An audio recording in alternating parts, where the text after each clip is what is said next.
Hyderabad Banjara hills లోని MLC కవిత నివాసంలో తెలంగాణ జాగృతి ఆధ్వర్యంలో బీసీ సంఘాల సమావేశం జరిగింది.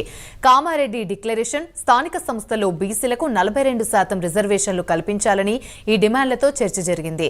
కులగణనతోనే సమన్యాయం జరుగుతుందని, రాజకీయ ఉద్యోగ అవకాశాల్లో బీసీల ప్రాతినిధ్యం పెరగాలంటే రిజర్వేషన్లు అమలు చేయాల్సిందేనని ఎమ్మెల్సీ కవిత, బీసీ ప్రతినిధులు ఉద్ఘాటించారు. పార్టీకి కూడా మేము డిమాండ్ చేస్తూ ఉన్నాం. మీరు జనాభా లెక్కలు చేపట్టబోతా ఉన్నట్టుగా తెలుస్తూ ఉంది. ఈ జనాభా లెక్కల్లో ఖచ్చితంగా కులానికి సంబంధించిన కాలం ఉండాల్సిందే, కులగణన జరగాల్సిందే. ఇది మా డిమాండ్.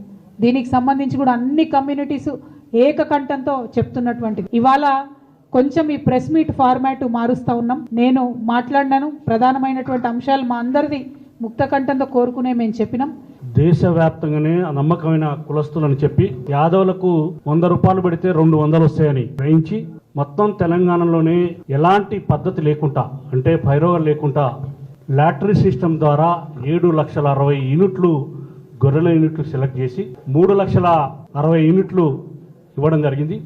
ఆ రోజు కాంగ్రెస్ ప్రభుత్వం ఏం చెప్పిందంటే, మేము గొర్రెలు ఇవ్వడం కాదు, డీబీటీ ద్వారా డైరెక్ట్ బెనిఫిషియర్ ట్రాన్స్ఫర్ ద్వారా మేము గొర్రెలు యూనిట్లు ఇస్తామని వాళ్ళు మేనిఫెస్టోలో పెట్టి ఇంతవరకు వాటి గురించి కూడా ఇవ్వకుండా, గొర్రెల యూనిట్లే కాదు అసలు ఆ గొర్రెల సంపద కూడా ఆ సంపద నుంచి ఏమి ఇవ్వకుండా చేయడం అనేది దురదృష్టకరం.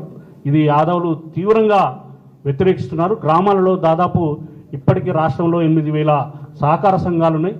ఆ సంఘాలకు కూడా ఎన్నికలు పెడతామని మేనిఫెస్టోలు ఇచ్చారు.